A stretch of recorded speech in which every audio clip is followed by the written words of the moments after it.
Hello friends, ईडूनामा में आपका स्वागत है। आज हम शुरुआत करेंगे मध्यकालीन बिहार का इतिहास।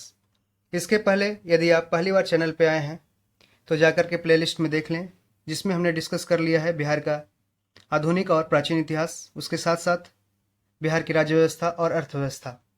तो आइए हम शुरुआत करते हैं। उसके पहले यदि आप चैनल पर पहली बार आए हैं तो सब्सक्राइब कर लें और दोस्तों में से शेयर कर दें। आइए स्टार्ट करते हैं मध्यकालीन बिहार का इतिहास से।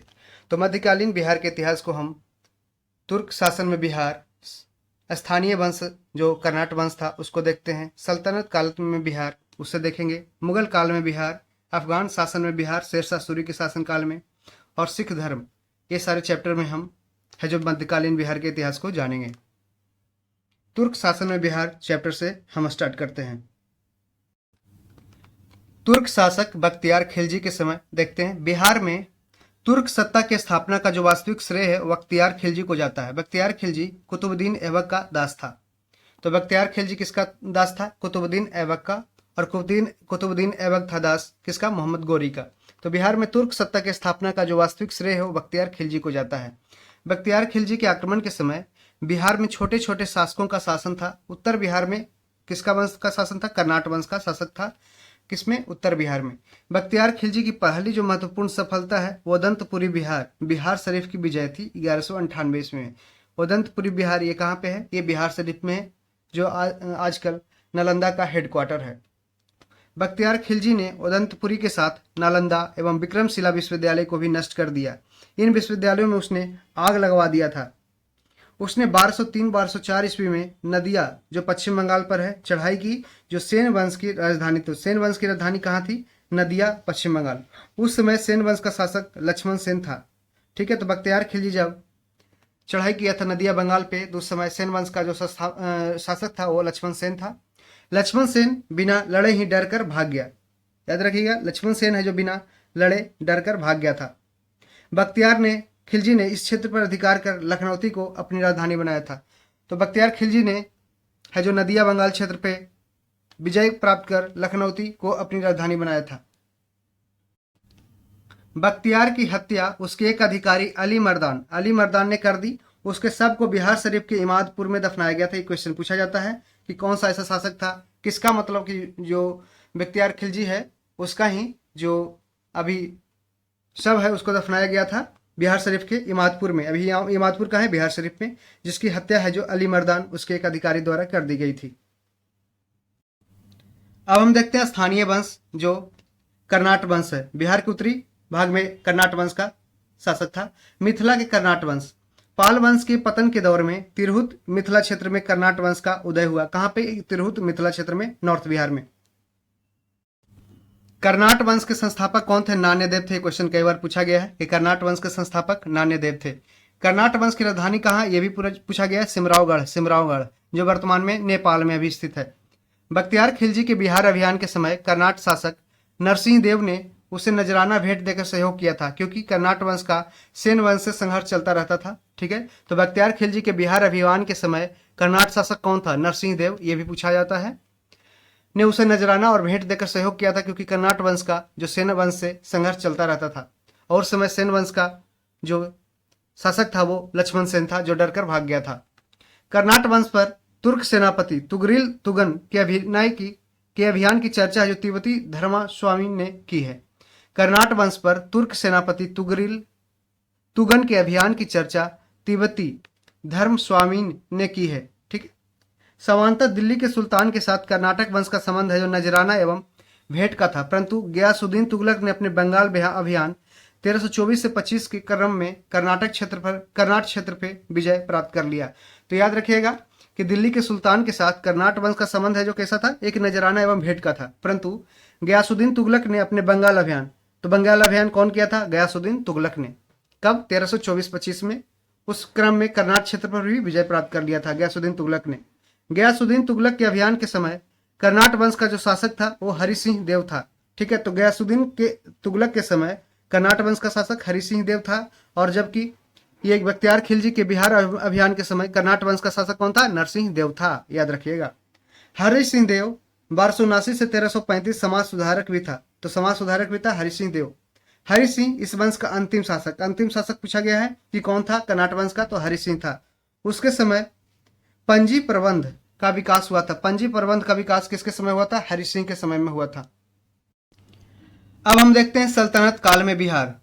दिल्ली के सुल्तान एवं बंगाल शासकों के बीच निरंतर होने वाले संघर्ष में बिहार लंबे समय तक युद्ध का अखाड़ा बना रहा, क्योंकि दोनों के बीच में आता था। इल्तुतमिश दिल्ली सल्तनत का प्रथम सुल्तान था जिसने बिहार पर अभियान किया था। याद रखिएगा, किसने? इल्तुतमिश ने, जो दिल्ली सल्तनत का प्रथम सुल्तान था जिसने बिहार पर अभियान किया था। उसने 1225 ईस्वी में बंगाल एवं बिहार पर अधिकार कर लिया था, परंतु यह अधिकार उसके उत्तराधिकारी के समय खत्म हो गया था। ठीक है, तो उसने 1225 में किसने? इल्तुतमिश ने बंगाल एवं बिहार पर अधिकार कर लिया था। तुगलक काल में बिहार पर सुल्तानों का वास्तविक नियंत्रण हुआ था। ठीक है, तुगलक काल में है जो बिहार पर सुल्तानों का वास्तविक नियंत्रण, याद रखिए किसके काल में? तुगलक काल में। 1324-25 में गयासुद्दीन तुगलक ने कर्नाट क्षेत्र पर विजय प्राप्त की थी। कब? 1324-25 में गयासुद्दीन तुगलक ने कर्नाट क्षेत्र पर विजय प्राप्त की थी। फिरोज शाह तुगलक भी अपने बंगाल अभियान 1359 के समय बिहार आया था। कब आया था? 1359 में बंगाल अभियान के समय बिहार आया था। कौन? फिरोज शाह तुगलक। फिरोज शाह तुगलक सबसे ज्यादा नहर बनाने के लिए प्रसिद्ध था, और इन्होंने दीवाने बंदगान गुलामों, सबसे ज्यादा गुलाम है जो इसी के शासनकाल में रहा था। पटना और गया से उसके अभिलेख प्राप्त हुए हैं। कहां से? पटना और गया से बंगाल अभियान के समय जो फिरोज शाह तुगलक के द्वारा किया गया था उसका है जो अभिलेख है जो पटना और गया से प्राप्त होता है। राजगीर के जैन मंदिर के अभिलेखों में उसके द्वारा अनुदान देने की प्रमाण भी मिले हैं। तो याद रखिए, क्वेश्चन भी आया है कि राजगीर के जैन मंदिर के अभिलेखों में अनुदान देने के प्रमाण किसके मिले हैं? फिरोज शाह तुगलक के।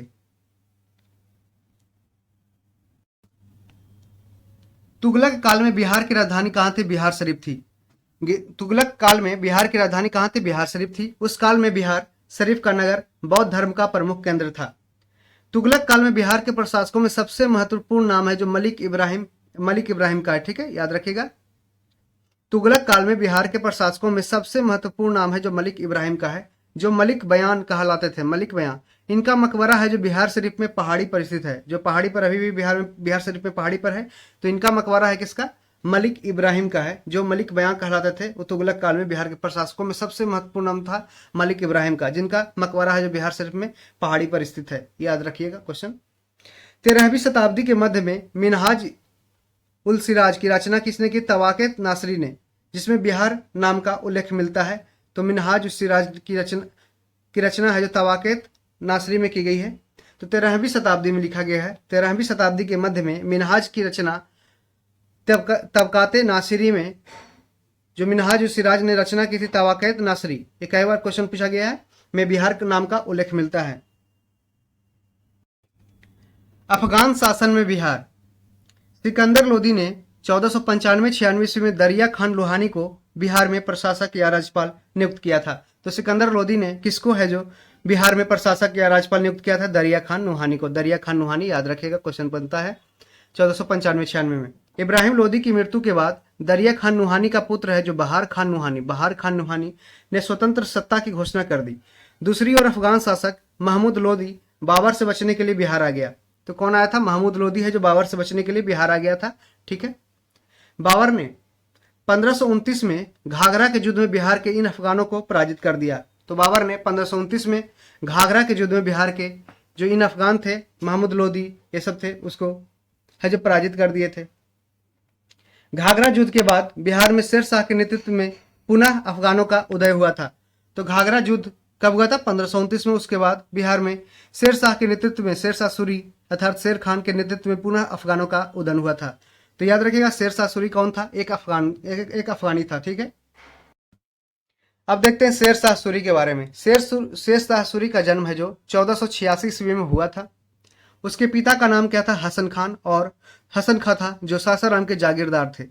जो सासाराम के जागीरदार थे कौन? हसन खान, उसके पिता। 1486 में उसका जन्म हुआ था। शेर शाह के बचपन का नाम क्या था? फरीद खान। ये क्वेश्चन बनता है। तो शेर शाह के बचपन का नाम फरीद खान था। बहार खान नुहानी ने फरीद खान को शेर खान की उपाधि दी। बहार खान नुहानी ने फरीद खान को शेर खान की उपाधि दी। ये क्वेश्चन कई बार पूछा गया है कि फरीद खान को अर्थात शेर खान को, ठीक है, बहार खान नुहानी ने शेर खान की उपाधि दी थी, शेर खान की उपाधि दी थी बहार खान नुहानी ने।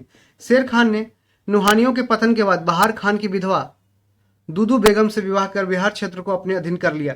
तो शेर खान ने नुहानियों के पतन के बाद बहार खान की विधवा दूदू बेगम, किससे, दूदू बेगम से विवाह कर बिहार क्षेत्र को अपने अधीन कर लिया था। शेर खान ने 1534 ईस्वी में सूरजगढ़ की लड़ाई में बंगाल को पराजित कर उस पर अधिकार कर लिया।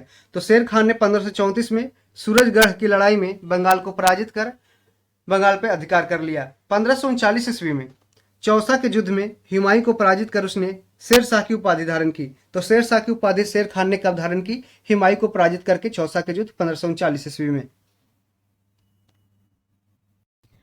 1540 ईस्वी में कनौज या बिलग्राम युद्ध में हुमायूं को पराजित कर उसने दिल्ली में सूरवंश की स्थापना की। तो 1540 में याद रखिएगा, कन्नौज या बिलग्राम का जो देखी है, जो 1540 में लड़ा गया था, ये उत्तर प्रदेश में कन्नौज है, में हुमायूं को पराजित कर दिल्ली में सूरवंश की स्थापना किसके द्वारा की गई? शेरशाह सूरी के द्वारा। 1541 ईस्वी में शेर शाह ने पटना का दुर्ग बनवाया। पटना का दुर्ग कब बनवाया था? 1541 ईस्वी में, तथा इस नगर को बिहार की राजधानी बनाया। इसका वर्णन है जो अब्दुल्ला के तारीख दाऊदी में मिलता है। तारीख दाऊदी किसका द्वारा लिखा गया है? अब्दुल्लाह के द्वारा। ठीक है, तो अब्दुल्ला के तारीख दाऊ में है, जो तारीख दाऊदी में बिहार की राजधानी जो पटना है, वो पटना में दुर्ग जो बनवाया गया था 1541 में शेरशाह के द्वारा, इसका जिक्र है जो मिलता है।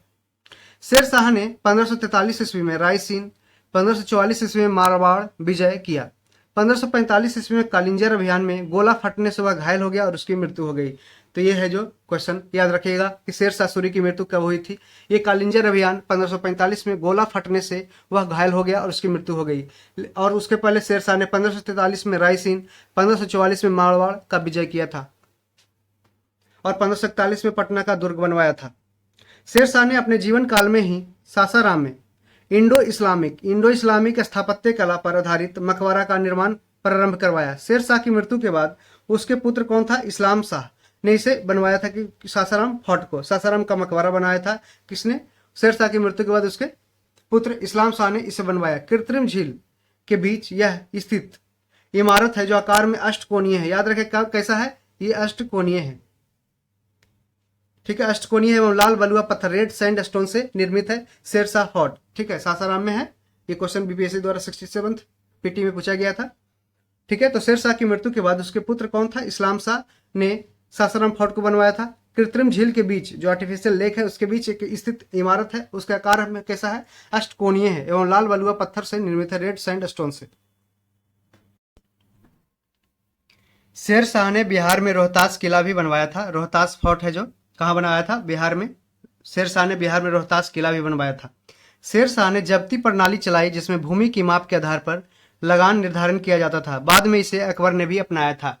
तो जब्ती प्रणाली की स्टार्ट किसने की थी? शेरशाह सूरी ने, जिसे बाद में अकबर ने भी अपनाया था। ये क्या था? ये भूमि की माप के आधार पर लगन है जो टैक्स है जो निर्धारित करना था। शेर शाह का शासन सुव्यवस्थित शासन प्रणाली के लिए प्रसिद्ध था। उसने संचार व्यवस्था, डाक व्यवस्था, सैन्य व्यवस्था, राजस्व व्यवस्था में व्यापक सुधार किए थे। शेर शाह के बाद उसका पुत्र कौन था? जलाल खान, जो इस्लाम शाह की उपाधि के साथ गद्दी पर बैठा था। कौन? इस्लाम शाह। जलाल खान था जो इस्लाम शाह की उपाधि के साथ गद्दी पर बैठा था। बाद में सूरवंश जो 3 भागों में बट गया। कितने भागों में? 3 भागों में। 1555 ईस्वी में मच्छीवार एवं सरहिंद के युद्ध में हुमायूं ने सिकंदर सूरी को पराजित कर सूरवंश का अंत कर दिया। तो सूरवंश का अंत किसने किया था? हुमायूं ने सिकंदर सूरी को पराजित कर 1555 में मच्छीवार एवं सरहिंद के युद्ध में। ठीक है, मुगल काल में बिहार देखते हैं। शेर शाह की मृत्यु के बाद कुछ वर्षों तक सूरवंश की सत्ता है जो बनी रही, लेकिन 1555-56 ईस्वी में मुगल राज की पुनः स्थापना हो गई हुमायूं के द्वारा। दिल्ली में मुगल राज की पुनः स्थापना के समय बिहार में ताज खान करारानी के नेतृत्व में एक अफगान राज का गठन हुआ। तो दिल्ली में मुगल राज की पुनः स्थापना के समय बिहार में किसके समय? ताज खान करारानी के नेतृत्व में एक अफगान राज का गठन हुआ। याद रखिएगा, ताज खान करारानी। ताज खान करारानी ने अकबर के प्रति सम्मान की नीति अपनाई, लेकिन उसके पुत्र है जो दाऊद खान करारानी ने इसका विरोध किया था। ताज खान करारानी ने अकबर के प्रति सम्मान की नीति अपनाई, लेकिन उसके पुत्र है जो दाऊद खान करारानी ने इसका विरोध किया था। अकबर ने उसे दंडित करने के लिए स्वयं आक्रमण किया। 1576 ईस्वी में उसने पटना को जीत लिया। कौन? अकबर ने। अकबर ने पटना को जीत लिया कब? 1576 में क्वेश्चन पूछा भी गया है। और दाऊद खान को पटना छोड़कर भागना पड़ा, और दाऊद खान का रानी को पटना छोड़कर भागना पड़ा 1576 में। दाऊद खान बिहार का अंतिम अफगान शासक सिद्ध हुआ। इस तरीके से दाऊद खान है जो बिहार का अंतिम अफगान शासक सिद्ध हुआ था। 1580 ईस्वी में बिहार को मुगलों द्वारा एक सूबा और प्रांत का दर्जा दिया गया। 1580 ईस्वी में बिहार को मुगलों द्वारा एक सूबा और प्रांत का दर्जा दिया गया। ये क्वेश्चन पूछा गया है, कब दिया गया बिहार को एक मुगलों द्वारा एक सूबा और प्रांत का दर्जा? तो 1580 में अकबर के द्वारा, अकबर के समय, ठीक है। और 1576 ईस्वी में पटना को अकबर ने जीत लिया था। अकबर द्वारा मुनीम खान को बिहार का गवर्नर बनाया गया। ये क्वेश्चन भी बनता है। तो सारे क्वेश्चन है जो इंपॉर्टेंट है, बीपीएससी 69 और टीचर, ऐसे सारे एग्जाम में पूछे जाएंगे। अकबर द्वारा मुनीम खान को बिहार का गवर्नर बनाया गया। अकबर के समय राजा मान सिंह को बिहार की प्रांतपति, यानी कि 1587 ईस्वी से 1594 ईस्वी तक बनाया गया प्रांतपति। किसको? राजा मान सिंह को, अकबर के समय। मान सिंह के समय मुगल साम्राज्य बिहार में काफी मजबूत हो गया था। तो मान सिंह के समय जो मुगल साम्राज्य बिहार में काफी मजबूत हो गया था। मान सिंह के समय रोहतास को बिहार की राजधानी बनाया गया था, रोहतास को, ठीक है। मान सिंह के समय रोहतास को बिहार की राजधानी बनाया गया, याद रखिएगा। जहांगीर के समय छोटा नागपुर के क्षेत्र पर मुगलों का अधिकार स्थापित हुआ था। इस क्षेत्र से मुगलों को हीरा और सोना प्राप्त होता था। तो हीरा और सोना मुगलों को कहां से प्राप्त होता था? हीरा और सोना प्राप्त होता था छोटा नागपुर के क्षेत्रों से, जो झारखंड में है। ये जहांगीर के समय छोटा नागपुर के क्षेत्र पर भी मुगलों का अधिकार स्थापित हो गया था। जहांगीर ने 1621 ईस्वी में राजकुमार परवेज को बिहार का प्रांतपति बनाया था। याद रखिएगा, राजकुमार परवेज है जो को बिहार का प्रांतपति किसने बनाया था? जहांगीर ने 1621 में। और कौन है जो जहांगीर ने 1621 ईस्वी में किसको है जो बिहार का प्रांतपति बनाया? तो राजकुमार परवेज को। इसके बाद यह पद है जो केवल राजकुमारों को ही दिया जाने लगा। इसके बाद है जो यह पद है जो राजकुमार, जो प्रांतपति बिहार का था, वो सिर्फ राजकुमार को ही दिया जाने लगा। औरंगजेब ने अपने प्रिय पुत्र राजकुमार अजीम को 1702 ईस्वी में बिहार का प्रांतपति या सूबेदार नियुक्त किया। अजीम ने पटना का नाम अजीमाबाद कर उसका सौंदर्यीकरण कराया था। तो औरंगजेब के पुत्र था राजकुमार अजीम, उसको 1702 ईस्वी में बिहार का प्रांतपति या सूबेदार नियुक्त किया गया। अजीम ने पटना का नाम क्या किया? अजीमाबाद कर दिया, ठीक है। यह औरंगजेब का पुत्र था। उत्तर मुगल काल के शासक फर्रुखसियर ने 1713 ईस्वी में पटना में अपना औपचारिक राज्याभिषेक कराया था। तो याद रखिए, क्वेश्चन बनता है कि उत्तर मुगल काल के शासक कौन था जिन्होंने 1713 ईस्वी में पटना में अपना औपचारिक राज्याभिषेक कराया था? तो फर्रुखसियर ने। वह पहला मुगल सम्राट था जिसका, याद रखिए, वह पहला मुगल सम्राट था जिसका राज्याभिषेक है जो बिहार में हुआ था। शाह आलम द्वितीय का भी विधिवत राज्याभिषेक है जो 1761 ईस्वी में पटना में हुआ था। तो शाह आलम द्वितीय और सबसे पहले फर्रुखसियर को 1713 में, और शाह आलम द्वितीय का भी विधिवत राज्याभिषेक है जो 1761 में पटना में हुआ था। तो दो मुगल शासक का हुआ था, फर्रुखसियर और शाह आलम द्वितीय को याद रखिएगा। औरंगजेब की मृत्यु कब हुई थी? 1707 ईस्वी में। ये देखिए, बिहार अभिमन्यु से दरोगा एग्जाम में पूछा गया है कि ये औरंगजेब की मृत्यु कब हुई थी? तो 1707 में, ठीक है। इसके बाद कमजोर होती सत्ता में बिहार बंगाल का भाग बन गया। औरंगजेब की मृत्यु के बाद कमजोर होती सत्ता में बिहार है जो बंगाल का भाग बन गया, ठीक है। मुर्शिद कुली खान 1727 ईस्वी तक बिहार बंगाल उड़ीसा का सूबेदार रहा। कौन? मुर्शिद कुली खान 1727 ईस्वी तक बिहार बंगाल उड़ीसा का सूबेदार रहा, मुर्शिद कुली खान। उसके बाद सरफराज खान है जो वहां का ये नवाब बना था, सरफराज खान। अलीवर्दी खान ने गिरिया के युद्ध 1740 ईस्वी में, अलीवर्दी खान ने गिरिया के युद्ध कब हुआ था? 1740 में। सरफराज खान को पराजित किया और बंगाल का नवाब बन गया, ठीक है। अलीवर्दी खान ने गिरिया के युद्ध कब हुआ था ये पूछता है? 1740 में। सरफराज खान को पराजित किया था अलीवर्दी खान ने और बंगाल का नवाब बन गया। उसने मुगल सम्राट को 2 करोड़ रुपए देकर अपने पद को अस्थायी बना दिया। 1756 ईस्वी में अलीवर्दी खान की मृत्यु तक बिहार बंगाल एवं उड़ीसा क्षेत्र पर उसका प्रत्यक्ष डायरेक्ट कंट्रोल रहा, ठीक है। तो याद रखिए, अलीवर्दी खान एक अच्छे शासक रहे और उसके मृत्यु तक बिहार बंगाल एवं उड़ीसा क्षेत्र पर उसका प्रत्यक्ष नियंत्रण भी रहा था। अब हम देखते हैं सिख धर्म के बारे में। सिख धर्म और बिहार का नाता बहुत ही पुराना है।